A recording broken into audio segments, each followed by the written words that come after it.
Enfim, mas, então, 9%. O que tem na literatura? Na literatura, sem fazer tratamento nenhum, no máximo 15%. É o máximo que tem. Com tratamentos, você tem vários tipos de tratamento. O tratamento que teve o melhor resultado na literatura que eu conheço, não sei se tem outro, mas que eu conheço, 35%. É uma droga chamada cetrina. Então, teve um estudo, eles fizeram, compararam, isso aqui deu 35% de conversão de A para C. Esse é o que tem mais. A gente teve 75%.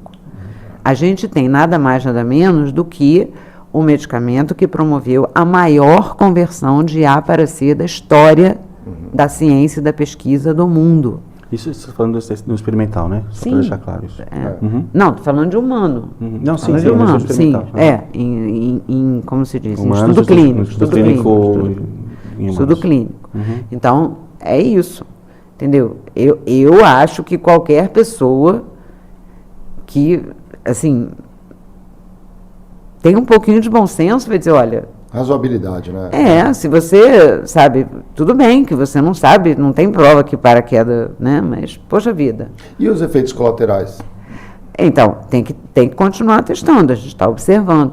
Esse estudo compassivo, para ver eficácia, para ver melhora, é difícil, que a gente vê nos casos que dá para ver.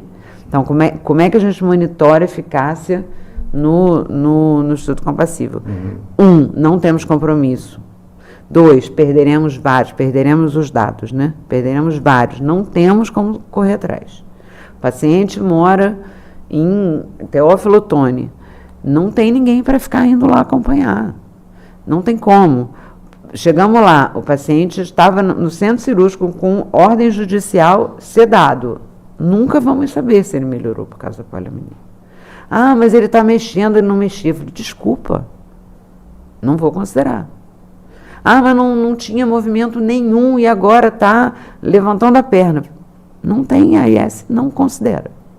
A regra é clara. Para você dizer que o paciente melhorou, você tem que ver a conversão de A para C. Esse é o nosso desfecho. Do estudo clínico é esse. Só para explicar, né? O C, ele vai de A a E. O A não tem movimento e não tem sensibilidade. Perdeu tudo. O B, ele não tem movimento, mas tem um grau de sensibilidade abaixo do nível da lesão dele. Do C para frente, ele tem movimento e tem sensibilidade. Do C para o D, o que muda é a quantidade de músculos que ele tem de preservados, mais 50% abaixo do nível da lesão, e a funcionalidade dele é melhor. E o E é aquele que voltou à normalidade. Né? Então, o C, ele tem, é um paciente com maior potencial, porque ele tem movimento e tem sensibilidade também. Então, isso reflete uma melhora neuronal, né? Uma melhora funcional. Causada por uma melhora da lesão. O grupo na literatura que você tem a maior previsibilidade. Então, conversão, a gente chama de conversão de A para C, é o que se considera como um desfecho ideal, como se fosse um padrão ouro para você dizer que é desfecho, né? Desfecho é como é que você vai saber se o paciente melhorou?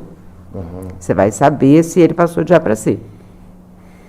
Esse é o que você testa. Você pode fazer um outro, né? Algumas pessoas vão dizer, passar A para B. Só que A para B é muita gente, né? Tem 40. Aí você já tem uma janela muito menor para olhar. Então, por isso é que se bota para C, que é mais difícil. Então, você monitora A para C porque E assim, tudo isso a gente não está inventando, tá? Tudo isso é o que é consenso na literatura. Então, a gente está fazendo o mesmo que todo mundo faz. Entendeu? Então, assim, não tem nenhuma novidade em usar AIS, monitorar a conversão de A para C, comparar com a literatura que é 10%. Entendeu? Então, tudo isso é muito estabelecido. Eu vou perguntar para o doutor aqui uma coisa que a gente falou muito de movimentos, recuperar os movimentos, a reabilitação envolve movimentos. O ser humano não é só movimento, nós não somos só ciência, né? Sim. Mas existe toda uma questão psicológica. Eu fico imaginando, tentando me colocar num lugar, como que é para uma pessoa que já sabe, já tem a consciência de que está sem movimentos e volta a ter os movimentos.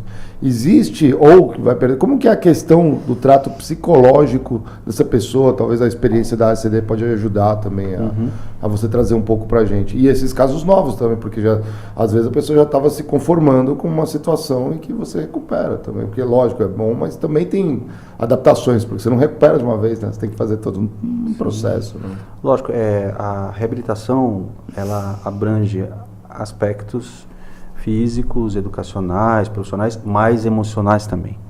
Então, nos pacientes que têm lesão na medula, tem vários conceitos, existe um até que fala de fases pelas quais ele passa, né? Uma fase de negação, uma fase de não querer saber, não conhecer o que está, não ter contato, não querer ter contato, depois ele vai tendo contato, depois ele vai se decepcionando, ele vai deprimindo, depois ele vai se adaptando à realidade. Então, né, num protocolo completo de reabilitação para os pacientes, o psicólogo tem que estar incluído, né? Porque é uma condição de perda, uma condição de luto, né? E um luto repentino, né? E agora a gente vai passar a viver um outro momento, né? É um paciente que talvez na fase aguda já tenha até esse conhecimento, né? Ou ele nem tem essa, se a gente for pensar na droga na fase aguda, ele nem passa por essas fases, né? Mas ele vai vir com a esperança da droga trazer o retorno que ele poderia perder, que ele não, né, ele sabe, que ele já conhece, né? Então, trabalhar com a expectativa também tem que ser algo dentro do processo. Que ele vai alimentando uma esperança, né? Os pacientes, a gente tem alguns pacientes também incompletos, que têm uma lesão incompleta, já hoje, sem a polilaminina, que tem essa possibilidade, que também tem questões a serem trabalhadas, porque ele vai melhorando, né? Vai chegando mais próximo do que ele era antes, mas talvez não chegue lá, mesmo com todos os recursos que existem. E fica sempre essa, poxa, mas tem algo mais que eu possa fazer? Assim, sempre tenta dar esses recursos ou adaptar a vida dele, né, adaptar a condição dele a uma vida melhor, que também tem isso, né? Você não consegue de uma forma, mas tem adaptações, e a reabilitação trabalha muito com isso, com adaptação e com repetição, para você ter uma nova função. Mas é algo que a gente vai trabalhar. Por isso que a gente colocou, no nosso protocolo tem o psicólogo desde o início, para trabalhar também essa expectativa, porque nós sabemos que, vamos supor que a polilaminina proporcione uma melhora, nós temos também que trabalhar com essa ansiedade, com essas, pode ser, a gente não sabe se vai ser uma melhora em 2 dias, 3 dias, em 10, em 1 mês, como isso vai acontecer, como é que ele vai interpretar esses ganhos, se ele vai ficar eufórico, de repente ele pode melhorar até aqui e não melhorar pela gênese da lesão dele. Então, é um campo diferente do paciente que tem a lesão já e você vai trabalhar com essa perda. Agora você vai trabalhar com uma expectativa. Então, realmente o que eu quero dizer com isso? Que o psicólogo é fundamental na reabilitação do paciente com lesão. A gente pensa muito na questão motora. Sim, exatamente. Né? Mas nós temos que pensar no emocional, não só do paciente, como da rede de apoio também, né? Tem que estar preparada, que a gente às vezes esquece de quem está em volta, né? De quem está junto, de quem está lá. Porque a lesão ela tem impactos para a pessoa, né? Mas tem impacto também para todos. Tem pessoas que são provedores de família que de repente deixam de ter essa condição porque perdem a sua capacidade laboral. Exato. Né? Exato. Tem pessoas que têm que mudar a sua atividade. Sim, adaptar, né? Adaptar, né? E a reabilitação trabalha tudo isso. Né? Claro que tudo ao seu tempo. A gente tem as fases também, né? A fase aguda das complicações que podem acontecer, evitar, e depois já a fase da reabilitação propriamente dita. Mas é um campo que tem que ser... quem vai trabalhar com isso vai ter que também estar preparado para esse novo momento. Muito legal. A gente aqui não sequestra os nossos convidados, mas eu vou para a derradeira, talvez uma das mais polêmicas aqui no âmbito, mas eu sei que vocês já dominaram bem a bola em ano de Copa. Aqui já marcamos um golaço aqui nesse time, aqui nessa mesa. Acho que uma das preocupações, ou pelo menos o que pode ser ventilado, é, em caso positivo, avance a pesquisa, a gente tenha realmente a droga, a substância sendo comercializada, a questão de patentes. E o mercado, como ele funciona, não necessariamente ter o domínio da patente significa que você vai ter para sempre. Ela pode ser comercializada. As canetas, né? Então, se vier um grupo baludo, como a gente fala aqui, como a Pfizer ou outros, e fizer uma boa proposta, não duvido que ele possa sair das mãos. Até onde vai, no nosso caso aqui, pensando talvez em uma questão de soberania, talvez, com o Brasil, para que a gente possa manter isso pelo menos acessível no SUS. Existe esse risco ou isso não pode, ou é algo que pode acontecer invariavelmente? Não sei se pode acontecer. Só vou começar, acho que a Tatiana tem até mais propriedade para responder sobre isso. Um ponto que eu acho que a gente tem que exaltar, né? Que talvez seja uma coisa para se pensar, não sei se idillicamente, mas uma pesquisadora brasileira num ambiente de pesquisa aqui no Brasil, que foi para fora, obviamente, né, expertise no assunto, e um laboratório brasileiro também nesse momento em parceiro, Campo. Né? Parceiro. Então nós estamos aqui, né? É uma oportunidade nossa de mostrarmos, né? Quem descobriu e quem fez foi aqui, né? Eu vivo nesse momento, eu vivo muito tocando nesse assunto, né? A gente tem a pesquisa aqui não é desenvolvida, não tem muito estímulo, a gente sabe, né? A Tatiana me corrija se eu estou falando errado. Lá fora é muito mais... também não quer dizer que por ter o estímulo, também tem muita pesquisa ruim lá fora também, tá? Sim. A gente sabe disso, né? Existe o estímulo, inclusive você tem que ficar em cima porque são feitos cortes de pesquisas que não são ruins. E quando a gente vai para fora, não a Tatiana, porque a Tatiana, a professora, já é um nome reconhecido mundialmente. Mas o brasileiro às vezes vai falar e vai uma pessoa de outro país que tem um know-how, mas que a pesquisa é bem pior, porque uma das coisas que nós temos aqui, quando se fala em pesquisa com medicamentos ou com procedimentos, nós temos uma população, então o nosso N sempre é maior, muitas das vezes, do que de outros países, né? Pra gente, e a gente não se valoriza muito também. Tem um pouco de viralatismo aí, entendeu? A gente sofre. Eu tenho sentido isso indo a congressos diversos fora e de outras áreas, que não só a lesão medular, mas sentido isso também.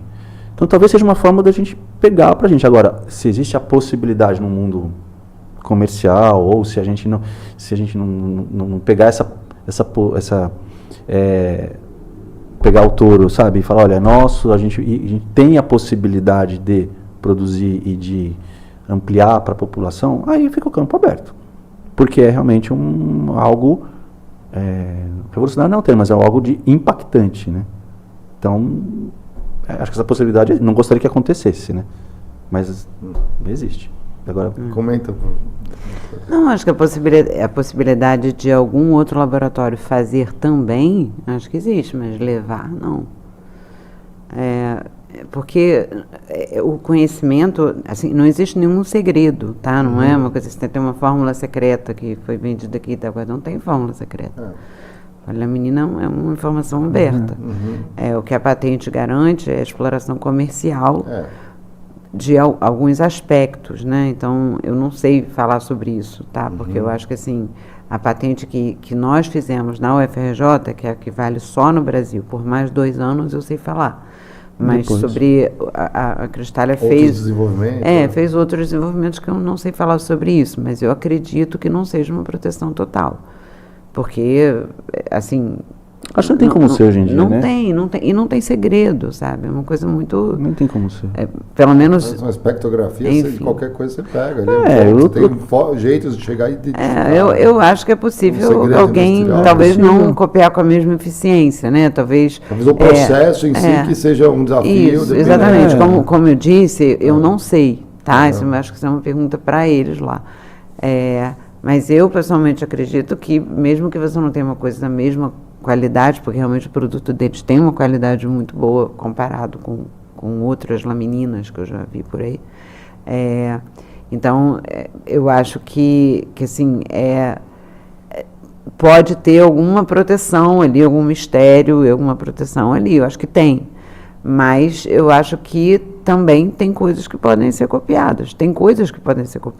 Então, esses grupos que eu falei que trabalham fora do Brasil, que trabalham com polilaminina, tem um trabalho de uma pesquisadora da Califórnia que ela usou polilaminina à vontade, nem me cita, lógico, né, que tá também, senão era latrocínio, era roubo. Que bom que ela exatamente. Ela citou, isso aqui veio daqui, a ideia é essa, quem criou ela. A pesquisadora que usou IA para copiar outros trabalhos acontecendo, né?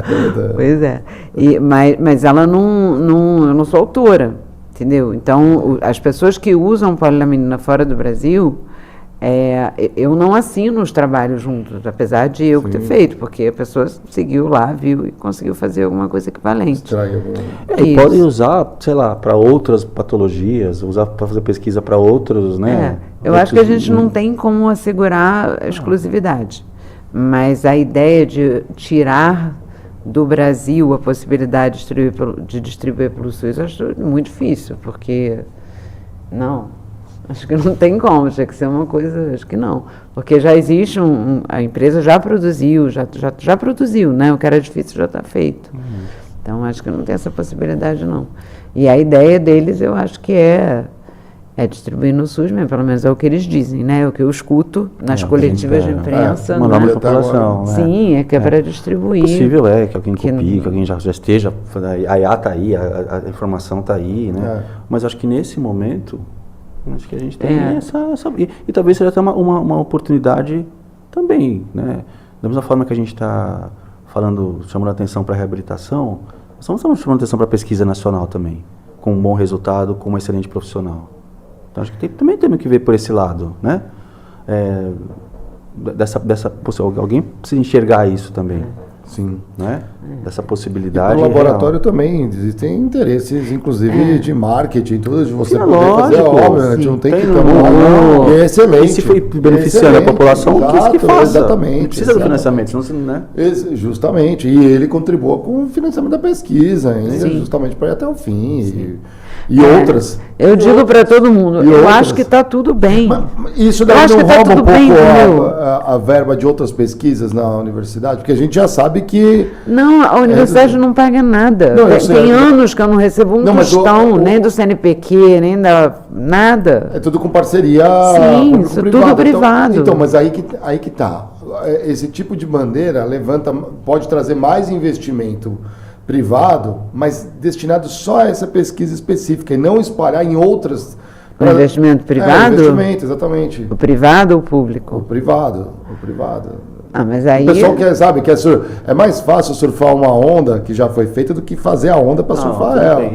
Entendeu minha preocupação? A gente vai voltar ao que a professora falou, é uma pena que seja assim, mas se tiver que ser assim, o que a gente vai fazer? Até porque o investimento público, ano após ano, foi sendo ceifado. Nas últimas décadas, eu sei, quando eu estava na engenharia lá, fazendo iniciação científica, de um ano versus outro já teve uma queda. A gente teve muito pouco investimento, muito pouco recurso. Eu tenho um laboratório pobre. Assim, para o padrão brasileiro, o meu laboratório é bastante pobre. Não é assim, comparado ao internacional, comparado ao brasileiro, comparado aos laboratórios à minha volta. Então, assim, não tive financiamento de grande... A uma certa altura da vida também eu enchi a paciência, sabe? Eu falei, vou fazer o que tem aqui com o que tem. As pessoas chegam para fazer entrevista no laboratório, aí fica assim, mas onde é o laboratório mesmo? Eu falo assim, gente, é aqui. Tem aquela imagem de filme, né? E onde estão os outros professores? Onde estão os adultos? Ninguém perguntou, mas a cara é essa. Parece, adulto aqui sou só eu, o resto é só essa criançada aí. É isso, a gente é um laboratório pequeno, que não tem muitos equipamentos, e que estava ali fazendo as coisas.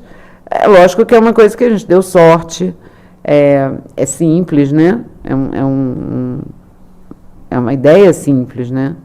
E e fez muita coisa fora também, né? Nos últimos anos a gente fez um estudo clínico que não era no hospital da universidade e um estudo veterinário que também não era no hospital da universidade, que até porque a UFRJ não tem veterinário. Então a gente começou a fazer estudos clínicos, tanto em humanos quanto em animais, que não acontecem dentro do laboratório. Então dentro do laboratório é célula, molécula, célula, rato. Depois de rato, aí a gente faz fora. E nos últimos anos tem ficado mais nesses estudos, mas assim...